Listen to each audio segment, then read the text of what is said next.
20 years ago, if you wanted to drop an album, you had to be on BET. If not, the album was going to flop, bro. BET, MTV, VH1 was really big. We used to run home to watch 106 in Park.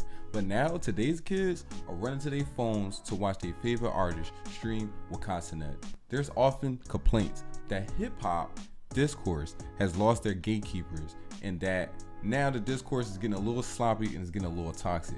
But me personally, I don't think hip-hop has lost their gatekeepers. I personally think the gatekeepers have changed. We went from lock and key, bro, to finger pads and eye retina scanners, bro. You feel what I'm saying? The gatekeepers has changed. And who is in charge of the keys is now the algorithm. Back in my day, yeah, I'm getting old, gang.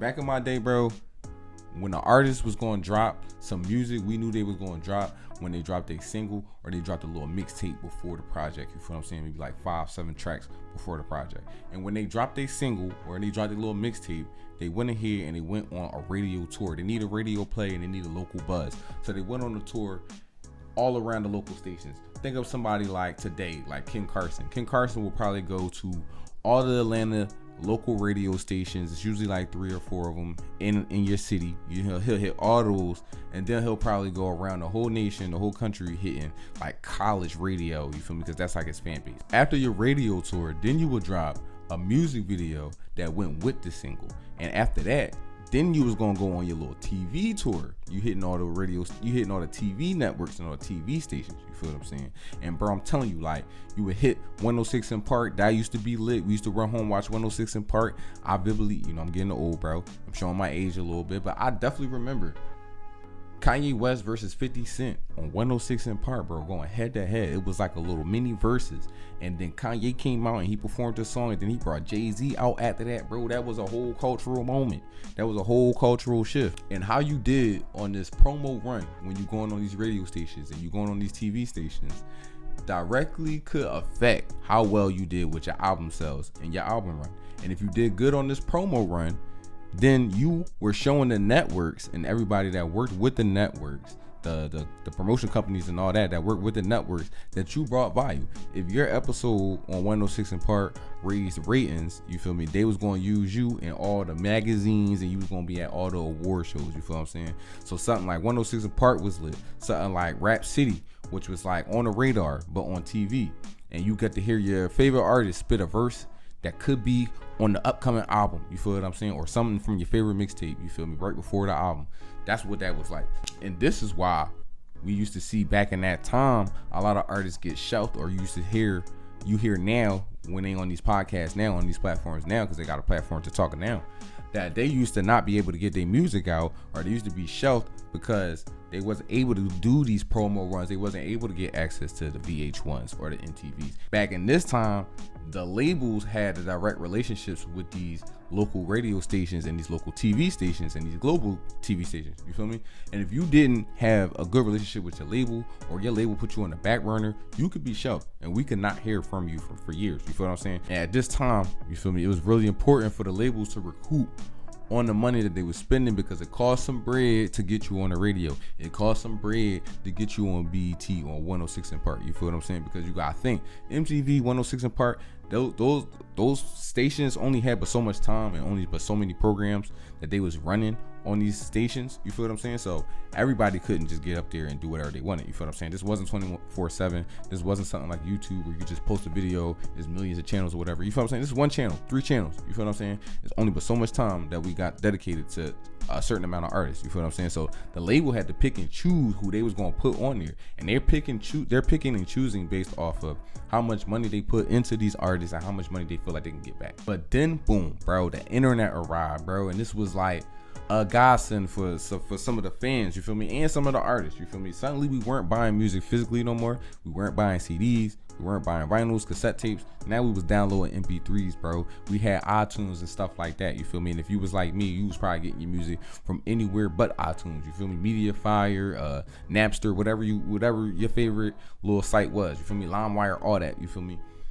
When that came out, that changed. With the rise of internet being the new medium for which we consumed our music, we had more sites dedicated and more blogs dedicated to the music and around the music that was more niche. So it was kind of a little easier for you to find new artists because there were so many websites dedicated to finding new artists and finding people that wasn't in the mainstream. Soulja Boy was actually one of the first pioneers. I know he liked to say he the first everything, but low key he really was. He really was like one of the first everything. Instead of a press run, you was trying to get your music on some of the most popular promo pages.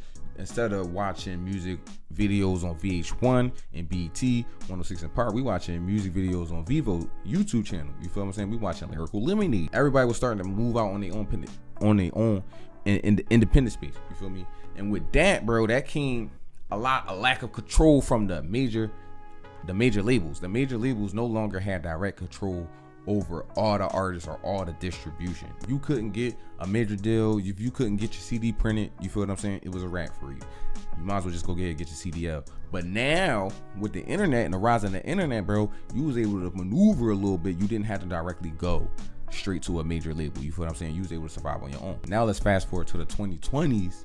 In today's era, where we have the final boss of the internet era, streaming. With the rise of streaming and platforms like Kick and Twitch, we got to see the rise of people like Aiden Ross and Kasanet. Not only were these streamers pulling new viewers, they were also able to use social media platforms, every single one of them, to create communities that actually felt like they were families. You feel what I'm saying? Felt like they were actual engaged fan bases. And the rappers did not fail to notice. When you was on something like 106 and Park, or you was something on the Breakfast Club interview, or one of these Hot 97 interviews, you feel what I'm saying? We got to see a glimpse of your personality. And then while we was watching all that, they was able to run the ads, you feel what I'm saying, for other CDs. Like we got to see those old ass commercials for the Motown, you feel what I'm saying, your favorite Motown's Hot 100, you feel what I'm saying, or the Hot 101s, you feel what I'm saying, or Hot 97, you feel me, those CDs, you feel what I'm saying, or Kids Bop CDs, stuff like that, you feel me. Those was the commercials selling the hottest art. But now we watching 24-hour streams where you want the artist, where the artist is linking up with these streamers, bro, and they having a funny moment. You feel what I'm saying? Or we doing a 24-hour live stream, and in the stream we doing a little shopping trip, and during the shopping trip, the artist is breaking down to the streamer their motivation for the music video fit, or the motivation that helped them make this album. You feel what I'm saying? And these moments that we see in the stream, and these funny moments and these collaborations that we see with the artist and the streamer, these are the commercials. Them being on the stream and their presence in the ecosystem of the streamer is the promotion, is the commercial for their product. More and more we see these rappers appearing onto these streams, and more of these streamers are becoming a part of the artist ecosystem. They're coming a part of their album rollouts. We seen DJ Academics link up with Drake to help him shoot something for his album rollout. We seen Lupe Fiasco argue with a streamer, Koala T, on live on YouTube. You feel what I'm saying? We get to see T Grizzly opening up GTA servers. You feel what I'm saying? And playing with the fans and directly interacting with the fans. Because all of this is to grab the attention of the people who stream music. You feel what I'm saying? You can directly get their attention by directly interacting with them. It's way more interactive. They have not failed to realize that with the streaming, with the social media, it's far more engaging, it's far more interactive, because social media is built all off of engagement. The more and more you get on stream, the more and more you grab the attention, the more and more it can directly translate to album streams and album sales. And now we gotta ask ourselves, why is it that streamers have now become the gatekeepers for the music? Why is it that streamers have now become the spokesperson for the culture, the spokesperson for a lot of the fans? And it's because the platforms that used to promote our culture and used to put on our culture and used to become like the monoculture where we all went to see the newest rappers, to see the newest fashion, all that, it's because they pivoted, bro. They pivoted, they changed their whole little bit. You feel me? BET used to be focused on the music. Now they focus more on TV shows. You feel what I'm saying? MTV used to show music videos. They used to have whole blocks dedicated to rock music and rap music and some alternative music. Now they more focused on reality TV shows.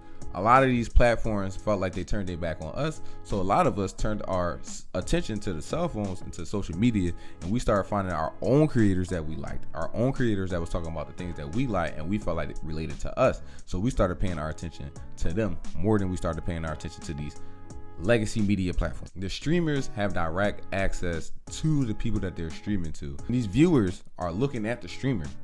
It's like they are family. It's like they directly integrated into their lives. The nature of streaming brings you into their lives 24/7, you know, a 24-hour stream. And it's like you directly there. It's like y'all friends. You feel what I'm saying? So when you hear Casanet play a song, he play a Drake song or something like that, it don't feel like a commercial. It feel like, oh, this is Bip. Like, you feel what I'm saying? This is Lil Bop. Like, Kyle really like that. You feel what I'm saying? And when the streamer links up with the actual artist that they listening to, the fans, they looking at it like, oh, bet, this is like my two favorite cousins of the family linking up. Like, we finally get to link up together. Like, it's lit. Like, that's how they're looking at it. They're not looking at it like it's paid promotion. They looking at it like, oh, they finally got to connect together. It's natural. You feel what I'm saying? It's Kyle really like him. You feel what I'm saying? Drake really like Kyle. Like, you feel what I'm saying? It's looking really natural. It's not, it don't seem like paid promotion. And it works for both the artist and the streamer. The streamer gets an A-list celebrity on their stream, and it's like, the viewers are looking at like, oh, look, he finally made it. You feel what I'm saying? He finally at celebrity status. He hanging out with the celebrities. The artist gets to be directly connected to the streamer and their fan base, who they feel like will be able to listen to their music. They feel like they will like their music. You feel what I'm saying? And now they directly into this 24-hour stream, or this streamer who constantly got connection with his fans and engagement with his fan base, who constantly giving them content to consume. You directly put yourself into that. You feel what I'm saying? So it worked both ways. But even though on the surface it seemed like we are the ones who choose these streamers and we are the ones that's in control of our algorithm, you gotta think, bro. Casanet don't own Twitch. Academics don't own Kick. You don't own TikTok. So who really in control of all this? It's the algorithm. Beep boop boop bop. Boop boop beep bop. Not beep boop boop beep. Streamers keep us engaged on the platforms, but the platforms decides exactly who we see. The platforms have a reward system, and the platform rewards virality. You feel what I'm saying? The more engaging, the more polarizing your content is, the more engagement you get with your content, the more the platforms shows you to other people, the more the platform recommends your videos and your content to other people. And the quality of the engagement doesn't matter, and the quality of the discourse doesn't matter. And it could get to a point where we're not even discussing the music anymore. We're discussing everything around the music, but not directly the music. Maybe not even the artist. Now we're discussing something completely different. This is what can lead to stand culture. You feel me? Because what's more engaging than a war? What's more engaging than having a video come out and we break it down 50,000 different ways, and I have my take on it because I'm a super heavy fan of this guy and you're a super heavy fan of somebody else, and we're just going back and forth, back and forth, back and forth. This is how a cold war between Drake and Jay-Z can turn into a very engaging battle between DJ Academics and Charlamagne. And this isn't about views. This isn't about being right. The back and forth, the discourse, the engagement directly translates into their bank account. Act fans will watch his videos and they gonna watch Charlamagne videos just so they can be in the comments arguing with both fan bases. All that engagement from their fans tells the platform that this engagement should be recommended to everybody. And that recommendation and the fact that they're getting all those views and all that engagement could be looked at as authority in the space, where it doesn't necessarily mean authority in the space, because the quality of the engagement and the quality of the discourse and the quality of the work doesn't necessarily mean that it's good, and the virality of it and the fact that it's getting a bunch of engagement doesn't necessarily mean that it's good. It just means that it's getting a lot of engagement. But if you cater to the algorithm, you're gonna be rich. So have we really lost our gatekeepers? Has the fact that we lost our gatekeepers really led to the nasty, toxic discourse that we see in the comment sections and all these videos and all these songs? No, it hasn't. I feel like we haven't lost our gatekeepers. I feel like gatekeepers have been replaced by the algorithm. So for the people who are constantly complaining that hip hop has lost its gatekeepers and that hip hop losing their gatekeepers has led to this toxic discourse, I just want you to think. We have traded our radio programmers for algorithms and AI. The old gatekeepers decided what we had to see and what we could see. This algorithm decides what we can't stop looking at. And whether that's for better or for worse, it depends on where your attention lies, because attention is the new currency. This is a Culture Audit.